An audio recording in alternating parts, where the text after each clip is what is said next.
Eu quase perdi um paciente por causa da arrogância de um colega médico. E quando digo quase, quero dizer que ele ficou a segundos da morte. Na medicina, errar é humano. Mas ignorar, subestimar, se recusar a ouvir, isso é fatal. Naquele plantão, eu me vi diante de um dilema que vai muito além de protocolos ou hierarquia. Eu podia me calar e seguir ordens, ou arriscar minha reputação para salvar uma vida. O que você faria se tivesse certeza de algo, mas ninguém quisesse te escutar? E se o preço do silêncio fosse uma vida que você jurou proteger? Essa história não é sobre ego, é sobre escolhas. E como, às vezes, um simples "você está errado" pode ser a diferença entre a vida e a morte. Sou médico há mais de 10 anos. Já vi de tudo um pouco, pacientes que chegaram desacreditados e saíram andando, diagnósticos que pareciam simples e se tornaram casos de alta complexidade. Mas o que mais aprendi nesse tempo todo é que, por trás de cada caso clínico, existe uma história, e por trás de cada decisão médica, existe um peso que nem sempre dá para medir com palavras. Aquele dia começou como qualquer outro. Era um plantão de 24 horas, daqueles que você já sabe que vai sair exausto, com a mente fritando e o corpo pedindo socorro. O hospital estava cheio. Gente nos corredores, sala de emergência lotada, poucos leitos e muitos olhares perdidos esperando por atendimento. Médicos correndo de um lado para o outro, protocolos sendo seguidos, prontuários sendo preenchidos na pressa, o caos típico da saúde pública. Eu já estava no meu 8º caso do dia quando fui chamado por uma enfermeira. Doutor, chegou um paciente reclamando de dor no peito, pressão baixa e confusão mental. Pode dar uma olhada? Peguei o prontuário rapidamente e fui até a sala de atendimento. O paciente, um homem de aproximadamente 50 anos, estava pálido, suando frio, com respiração irregular e os olhos vagando como se procurassem ar. Algo nele me causou um alerta imediato, e não foi só o quadro clínico. Foi a intuição. Aquela sensação silenciosa que a gente aprende a ouvir com o tempo, depois de lidar com tantos casos onde cada segundo conta. Comecei a examinar o paciente com calma. Perguntei sobre o que sentia, há quanto tempo, se tinha histórico familiar, se tomava alguma medicação. A esposa, nervosa ao lado da maca, repetia: "Ele nunca teve nada assim, doutor, por favor, ele estava bem hoje de manhã." Minutos depois, outro médico entrou na sala. Um colega mais velho, renomado dentro do hospital, desses que você aprende a respeitar quase por instinto. Ele olhou o paciente por poucos segundos, sem nem sentar, e disse em tom firme: "Isso é ansiedade. Acontece muito. Dá um ansiolítico e manda para casa depois de estabilizar." Fiquei em silêncio por um momento. Olhei de novo para o paciente, que agora parecia ainda mais frágil. Algo ali não estava certo. Aquilo não era ansiedade. Eu sabia disso. Não era um palpite. Era experiência, era escuta, era corpo falando mais alto que os sinais vitais. O rosto dele me dizia mais do que qualquer exame conseguiria naquele momento. Mas o que eu ia fazer? Contestar um médico mais experiente? Bater de frente com alguém que tinha autoridade e respeito ali dentro? Eu era apenas mais um médico plantonista, fazendo o melhor que podia em meio à correria. E mesmo assim, alguma coisa me impediu de obedecer automaticamente. Meu coração apertou. A garganta secou. Naquele instante, sem saber, eu estava prestes a tomar uma decisão que mudaria tudo. O nome dele era Carlos. 52 anos, eletricista, pai de 3 filhos. Segundo a esposa, tinha saído cedo para o trabalho e voltado antes do horário porque começou a sentir um peso no peito, uma tontura estranha e uma dor que irradiava para o braço esquerdo. Chegou ao hospital andando, mas visivelmente mal. A primeira impressão que tive foi de alguém tentando se manter consciente, como se o corpo estivesse à beira de desligar. Quando me aproximei da maca, ele levantou os olhos com esforço e disse quase sussurrando: "Doutor, parece que tem uma pedra aqui dentro, não consigo respirar direito." Pressionei levemente o externo e ele gemeu de dor. A testa coberta de suor, as mãos geladas. Sinais vitais alterados, pressão arterial caindo, batimentos irregulares. O eletrocardiograma feito na triagem ainda não estava pronto, mas eu já tinha visto aquele olhar antes. Era o olhar de quem estava em perigo iminente, mesmo que ainda não soubesse disso. Enquanto eu fazia os primeiros procedimentos, administração de oxigênio, monitoramento cardíaco, coleta de sangue, tentei conversar mais com ele. Carlos mal conseguia responder. A dor era visível em cada expressão, cada gesto. A esposa, sentada em uma cadeira ao lado, segurava a bolsa com as duas mãos e dizia: "Ele nunca foi de reclamar, doutor, se ele veio até aqui é porque realmente está mal." Foi aí que o outro médico entrou. Com a postura firme, o jaleco impecável e um ar de autoconfiança quase inabalável. Olhou rapidamente os sinais, ouviu metade do relato, e em poucos segundos lançou o diagnóstico. Isso é ansiedade somatizada. Clássico. Já vi dezenas assim. Dá um diazepam, observa por 1 hora e libera. Ele saiu da sala como entrou, sem ouvir, sem hesitar, sem dar espaço para dúvida. Fiquei paralisado por alguns segundos. Algo naquela atitude me incomodou profundamente. Porque, ali diante de mim, não estava apenas um paciente com sintomas clássicos de ansiedade. Estava um homem que podia estar sofrendo um infarto silencioso, um tipo traiçoeiro que não grita nos exames logo de cara, mas pode matar em minutos. Tentei argumentar. Falei que os sinais não batiam. Que o suor excessivo, a hipotensão, a dor irradiada e a letargia indicavam algo cardíaco. Mas fui cortado. Você está vendo demais onde não tem. Não complica o simples. Me calei por fora. Mas por dentro, algo começou a doer. Não era só frustração. Era medo. Medo de ver alguém morrer diante de mim, sabendo que eu podia ter feito mais. Voltei para o lado do Carlos.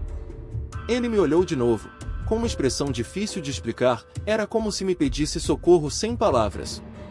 A respiração ficou mais curta. A pele mais fria. E naquele instante, algo se acendeu dentro de mim, uma certeza. Não importava quem estava certo. Importava o que eu sentia. E meu instinto gritava que aquele homem não podia esperar. Voltei para a sala de observação decidido a não ignorar minha intuição. O Carlos estava piorando, mesmo com a medicação leve que havia sido prescrita pelo outro médico. Seu rosto, antes apenas pálido, agora estava levemente arroxeado.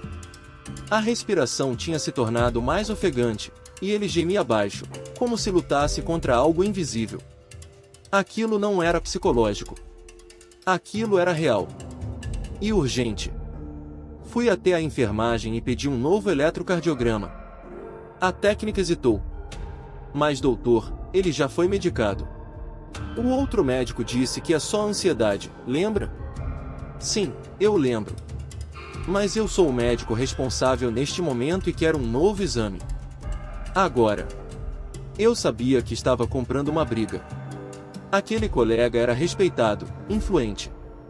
Discordar dele, mesmo de forma sutil, poderia me custar caro. Já tinha visto outros profissionais serem silenciados, não por estarem errados, mas por desafiarem quem tinha mais tempo de casa ou mais títulos no currículo. No ambiente hospitalar, muitas vezes, o ego fala mais alto que o bom senso, e quem ousa questionar, paga o preço. Mesmo assim, pedi também exames laboratoriais urgentes e avisei a equipe da UTI para ficar de sobreaviso.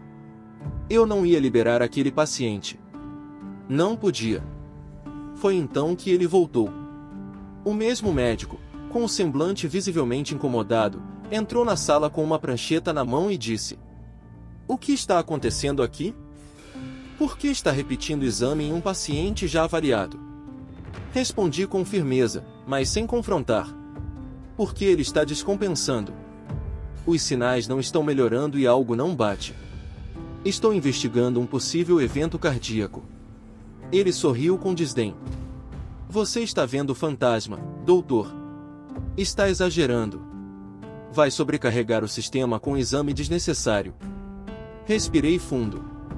Meu coração batia forte, mas minha consciência estava firme. Se estou errado, ótimo. Mas se estou certo, nós não temos margem para errar. Ele ficou em silêncio por alguns segundos. Olhou para o paciente, depois para mim. Por fim, disse com frieza: faça como quiser. Mas essa responsabilidade agora é sua. E saiu. Ali estava o ponto de ruptura. A linha tênue entre seguir ordens e ouvir minha convicção. Era mais do que um embate entre dois profissionais.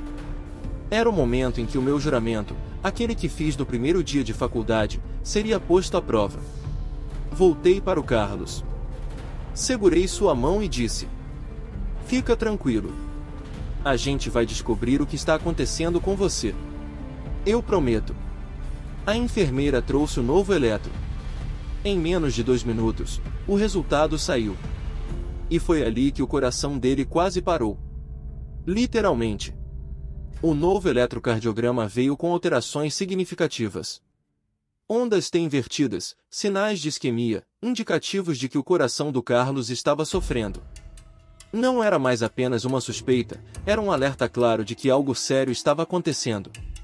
O tipo de coisa que, se negligenciada, vira notícia triste no dia seguinte. Olhei para o exame, depois para ele, suando, fraco, quase sem força para abrir os olhos. O monitor cardíaco começou a apitar com mais frequência. A pressão despencava, o ritmo cardíaco ficava irregular. Era como ver um prédio desabando em câmera lenta, e eu era a única pessoa tentando segurar as estruturas com as próprias mãos. Mas mesmo com tudo isso em mãos, eu hesitei. Não por dúvida clínica, mas pelo medo de estar rompendo uma barreira que muitos evitam, há de enfrentar, com coragem, um sistema onde a hierarquia às vezes importa mais do que a vida. O dilema era cruel: seguir meu instinto e correr o risco de ser acusado de insubordinação, ou calar minha voz e obedecer cegamente, rezando para estar errado? Comecei a lembrar de histórias que ouvi durante a residência.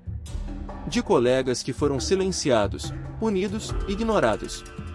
De plantões em que médicos jovens viram erros acontecendo, mas não se pronunciaram, por medo, por respeito excessivo, por receio de atrapalhar.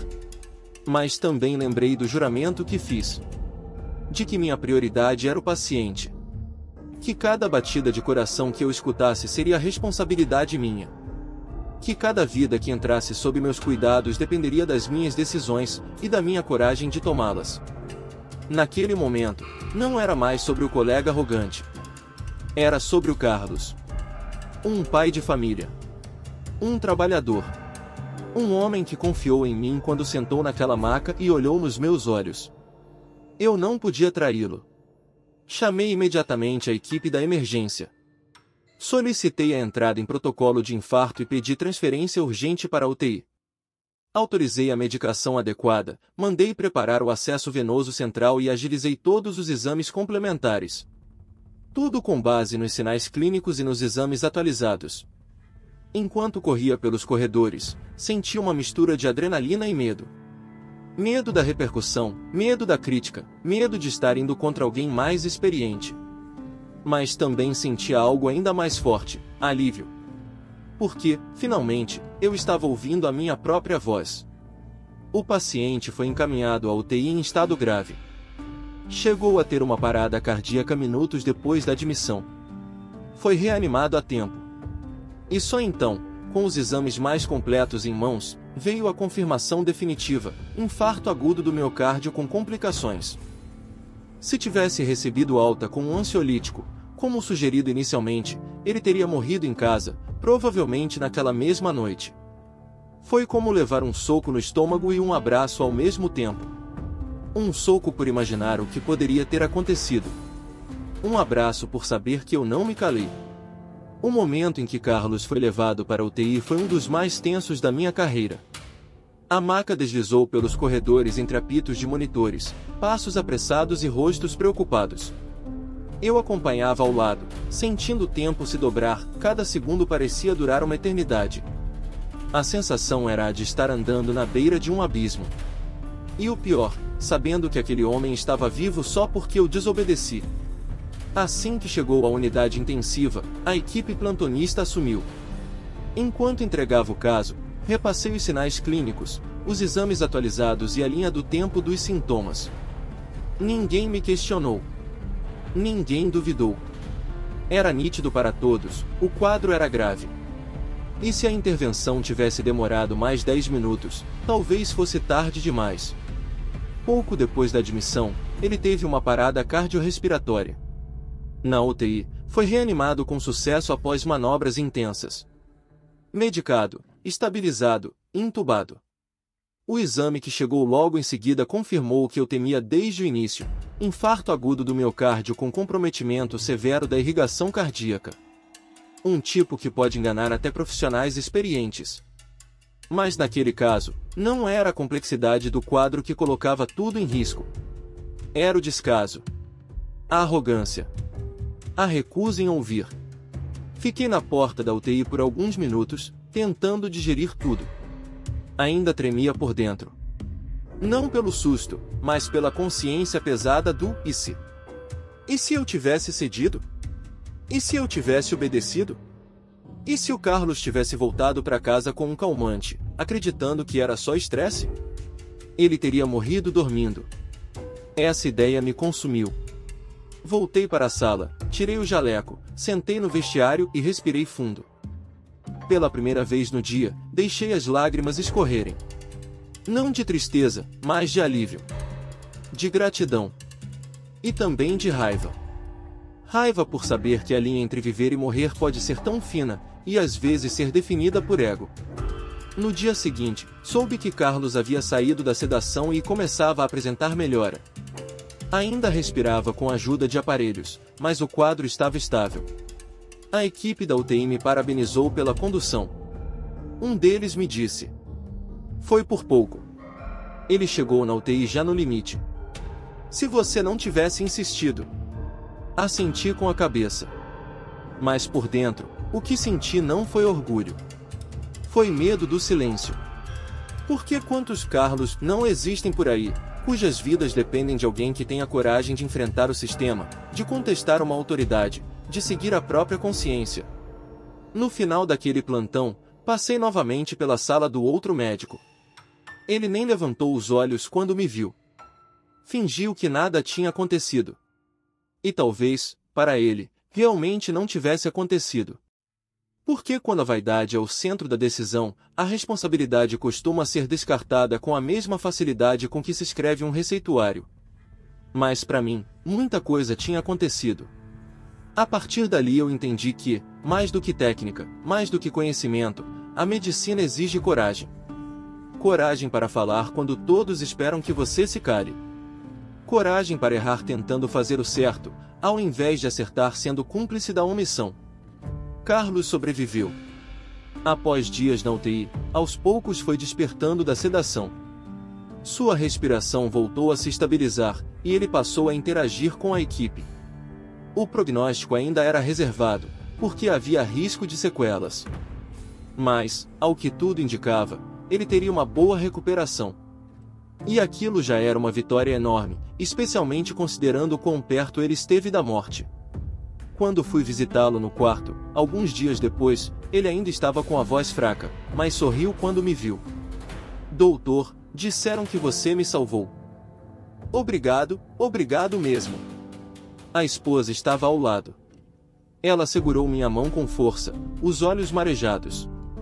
Disse que os filhos queriam me agradecer pessoalmente, que eu tinha devolvido o pai deles. E ali, naquela cena silenciosa de gratidão, entendi por que valeu a pena ter enfrentado tudo. Mas fora daquela sala, a realidade era outra. Nos bastidores, minha atitude gerou desconforto. A notícia de que eu havia contestado um médico sênior se espalhou entre os corredores como um sussurro venenoso. Alguns colegas me apoiaram em silêncio, outros me evitaram. Não fui confrontado diretamente, mas senti o clima mudar. Aquele olhar atravessado, as conversas que paravam quando eu passava. Sutil. Mas claro. O médico com quem discordei também não me procurou. Manteve a postura distante, profissional demais, fria demais. Em outro plantão, passou por mim sem cumprimentar. Era como se a verdade, mesmo comprovada por exames, registros e a recuperação do paciente, não importasse tanto quanto o fato de eu ter quebrado a hierarquia. E essa é uma das grandes falhas do nosso sistema, a vaidade médica. Em muitos ambientes hospitalares, errar não é o pior pecado, ser contrariado é. A verdade, por mais clara que seja, não tem tanto valor quanto o nome que a carrega. E quando você é jovem, ou menos experiente, ou apenas alguém que pensa diferente, é mais fácil ser visto como insolente do que como alguém comprometido. Eu não me arrependo do que fiz. Mas também não sou ingênuo de dizer que foi fácil. Eu paguei um preço. Sutil, sim, mas real. O tipo de marca que não aparece no currículo, mas que te acompanha nos bastidores. Por outro lado, ganhei algo que ninguém pode tirar de mim, a certeza de que cumpri meu papel. Que fui fiel ao meu juramento. Que fiz o que era certo, mesmo com medo. Que, naquele plantão, entre egos, protocolos e pressões, eu escolhi ser humano antes de ser hierárquico. E, no final das contas, é isso que me faz continuar. Porque a medicina, por mais técnica que seja, é feita de gente. Gente que sangra, que sofre, que depende da escuta e da empatia. E às vezes, a maior cura que um paciente pode receber é alguém que se recusa a deixá-lo morrer em silêncio. Desde aquele dia, muita coisa mudou em mim. A forma como escuto, como observo, como me posiciono. E, principalmente, como entendo meu papel dentro da medicina. Porque, por mais que sejamos treinados para seguir protocolos, cumprir rotinas e respeitar hierarquias, há momentos em que tudo isso precisa se curvar diante do que é certo. A medicina é uma ciência, mas também é um ato de coragem. E coragem, muitas vezes, significa ir contra a maré. Significa falar quando o silêncio é mais confortável. Significa bater de frente com o orgulho, com a vaidade, com o medo, e, mesmo assim, seguir adiante. Naquele plantão, eu aprendi que existem dois tipos de erro: o erro honesto, que acontece mesmo quando fazemos o melhor, e o erro covarde, que acontece quando nos calamos por conveniência.